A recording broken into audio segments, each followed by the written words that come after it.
why is it that you are taking down specific account without explanation, or without any justification to the subscriber?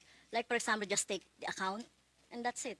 Another question, Mr. Chair, is about the inaction of the Meta on the AI generated images abused.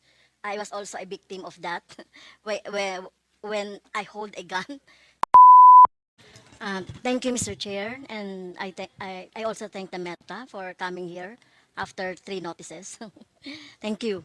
I have some specific personal question about how the Meta is detecting community standards violation, or what you call violation of community standards. When you look at the when you look at your platform, we have here several when you report like a content, you will find here several violations like scam, fraud or impersonation, unauthorized political ad, adult content, selling or promoting restricted items, violence, hate or exploitation, bullying or unwanted content, intellectual property, suicide or self-harm, false information, problem involving 18-year-old or someone under 18 years old. Well, I was a victim of your platform, where my official Facebook account were taken down by your platform due to it said there impersonation. So I cannot understand why do you take down an account due to impersonation. So how does it happen? So how will you determine that really is this account is impersonated? Because this account was reported to COMELEC as my official election account for for my daily activities during election. Thank you, Madam Congressman. Mr. Chair, if I may. Madam Congressman, thank you for your question. Certainly impersonation is a violation of our community standards. And there, I can say that I don't know the specifics of your case, but let me talk about a little bit about how we try to deal with issues of impersonation, right? First of all, there can be a number of different reasons that an account might be taken down, right? There can be repeated violations of our community standards, or there can be very severe violations of our community standards. But other times, it can be because someone was able to, unfortunately, gain access to your account. Not your account, but anyone's account, right? It can happen that unauthorized access can take place. Right. In those cases, they may, once a hacker has gained access to an account, then, sometimes what we see is they go and delete the account, or then they take over that account to use it for their own purposes. And what we do in those cases is we work with the rightful account holder to retake control of their account.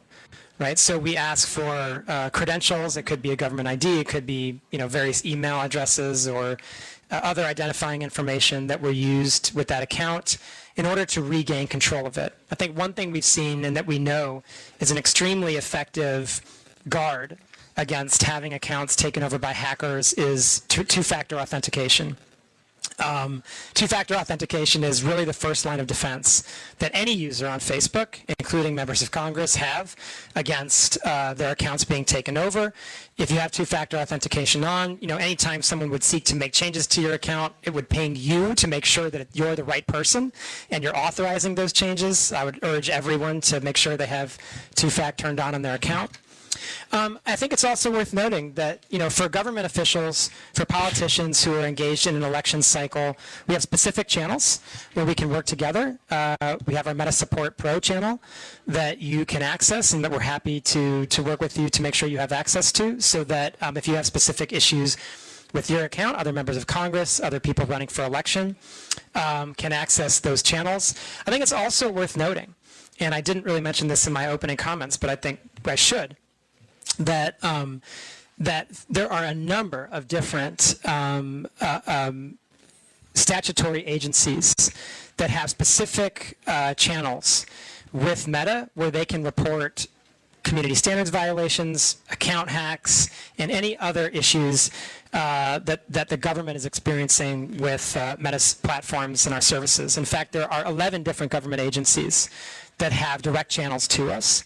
And so those are other channels that can certainly be utilized in cases where members of Congress experience those types of actions. And I would just also say, it does also happen from time to time that we make mistakes.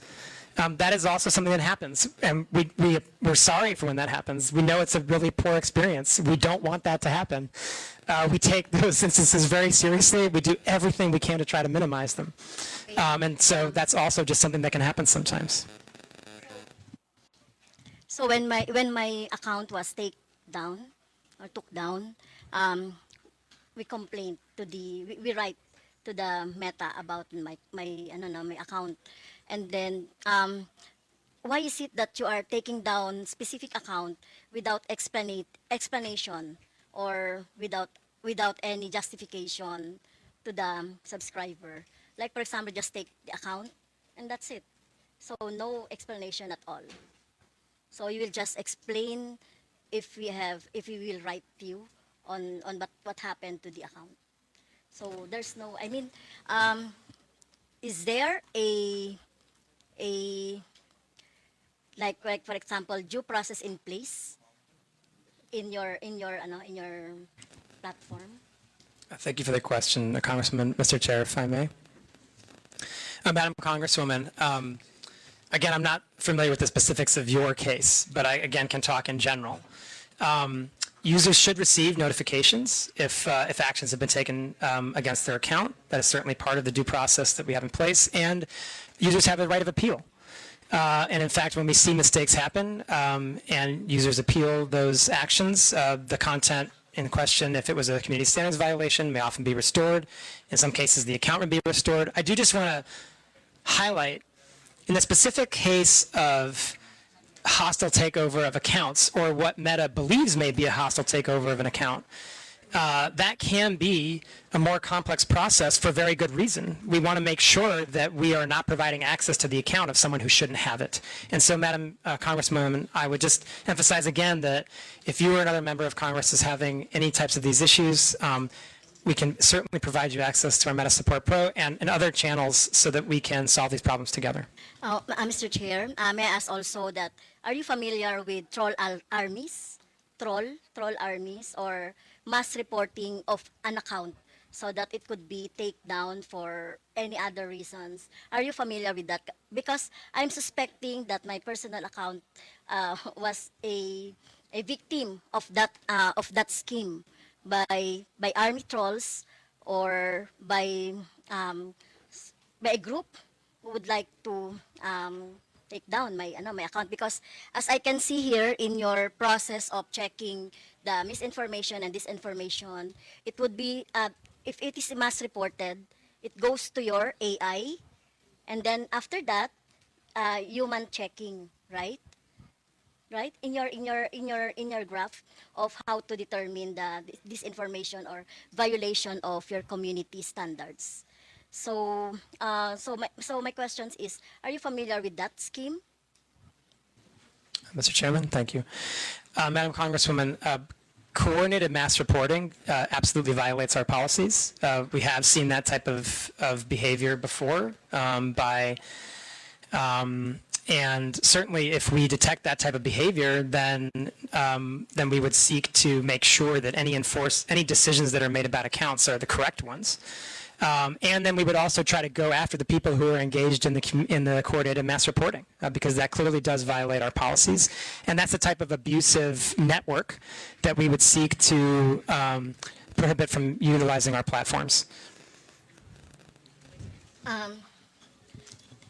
another question, Mr. Chair, is about the inaction of the Meta on the AI-generated images abused. I was also a victim of that, when I hold a gun. Yeah, they are using the AI generated, but still in the platform. But you are not, you are, the Meta is not doing anything about that. And many progressive organizations and individuals are victims of that, Mr. Chair. Mr. Chairman, sorry. So the question, So how do you detect, or why are you not taking down AI generated images that you think are not, or inappropriate, or not true, or misinformation? thank you, Mr. Chairman. Thank you. Madam Congresswoman, and for the committee, I think I would start from the place of our view of misinformation is that that whether or not it's AI generated or not, it would be misinformation, right? And so I think first and foremost, what I would say and emphasize is that our misinformation policies apply to content that is AI generated and is not AI generated. Now, taking a larger look at AI generated content, okay. There's a few different pieces to this, right? First and foremost, if people use meta AI in our own products to generate, for generative AI imagery or the like, we have the ability to detect that, right? And it'll come with a watermark, basically, and therefore a label and be recognizable as a generated AI image. Now, if people are using other tools, right, then basically it's harder to detect what is generative AI and what is not. This is an area of very significant investment for Meta right now. We're working very hard on ways to detect what is generative AI and what is not. I think that part of the issue that we have here, and this is one where what we need is collective action. At the moment, there's no agreed upon industry standard for watermarking or for how platforms like ours should go about detecting the difference between generative AI and non-generative AI content. And so that's an area where we really need more focused industry collaboration, and certainly we are trying to drive that. For Meta, we believe it's very important for that type of collaboration to happen between industry, civil society, and governments. And I think the last thing I would really talk about when it comes to generative AI imagery or other content is really distinguishing between paid content and non-paid content, right? If you are, just generally speaking, at Meta, we take a much more stringent approach to moderating paid content, right?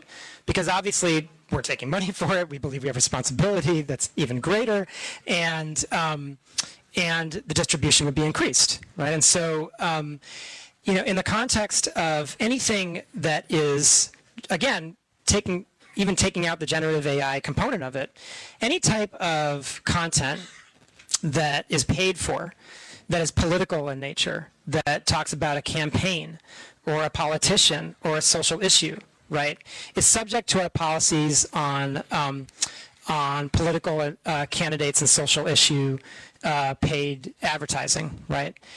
And according to those policies, you would be required to disclose who is paying for the ad and sponsoring the content. You would also have to go through an authorization process, which would include, in most cases, providing a government ID. Okay, And you would have to be, you on that. if I could just finish one last point, you'd have to be located in Philippines, right?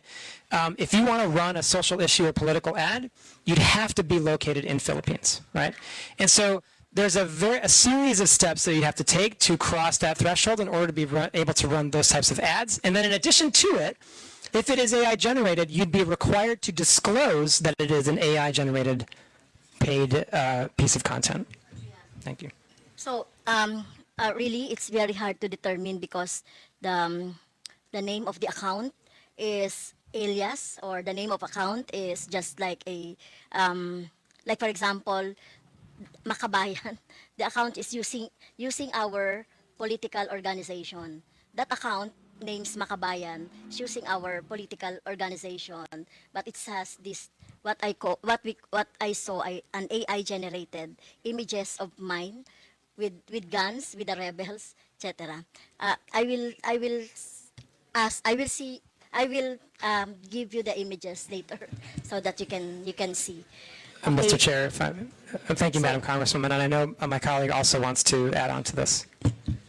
Mr. Chair, with your indulgence, Madam Congresswoman, it's my understanding that you reported this content, this image, to Kamalek, Yeah. and we have removed it. Yeah. I would like to also state respectfully for the record that we're not doing nothing on harmful generative AI. In fact, as recently as it was either yesterday or the day before, I personally worked directly with PAOK to remove a harmful piece of generative AI that was promoting investment scams. And what happens when something like that gets reported? It's not just that piece of content that comes down. That informs our ability to enforce across the platforms and across other accounts. So although PAOK reported one specific URL, many others came down as a result of that report. So while I understand, with respect, how painful and frustrating it must be to be a victim of harmful generative AI, please don't think we're doing nothing. But we are not perfect yet, but we always strive to be better. We strive to be better by signal sharing and trend sharing with Filipino law enforcement, legislative, NGOs, civil society, etc. So thank you. Yeah, and I would just emphasize what Rob said about, please, if you believe that there's a piece of content that violates our policies, please do report it through Comelec, and we'll treat it with the utmost urgency. Thank you. And Mr. Chair, last question. And in your presentation, you have also employed organization or fact checker organization. Can you name those? Do you have an example? The Vera files. You have. What is AFP? Correct. What is AFP? That's a Mr. Chair, if I may. Agence France Presse. Okay. It's a global news organization. Okay. Thank you, Mr. Chair. Thank you. Umani naman ito ng iba't ibang reaksyon mula sa ating mga netizens. Ayon kay Noli Vessel, gusto mo pang linisin ang pangalan mo, wala pa ang Meta kalat na ang kaso mo. Pahayag naman ni Ersen Alves, takot na takot kayo sa Meta dahil lahat ng kahayupan ninyo kumakalat. At ito naman ang saloobin mula sa ating kababayan na si Daisy Seguma, kung hindi din dahil sa social media hindi namin malalaman ang mga katarantaduhan ninyo. Mga kababayan, feel free to comment below para maglabas ng saloobin sa balitang ito.